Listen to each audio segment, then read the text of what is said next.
What's missing in hybrid or work from home? Hi, my name is Jeff Raker. Welcome to the question for today. Most of my clients are working either hybrid or completely at home right now.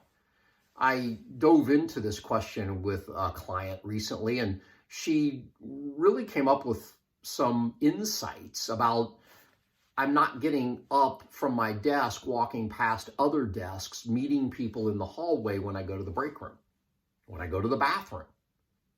The things that are missing are small, but so significant.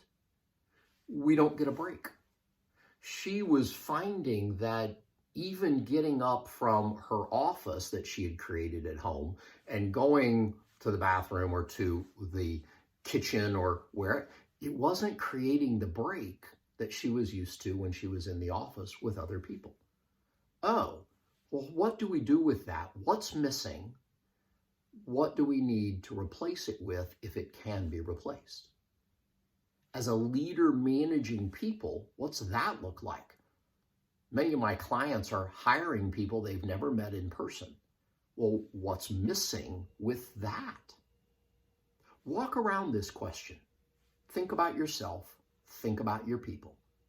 Level up your leadership with this question for today.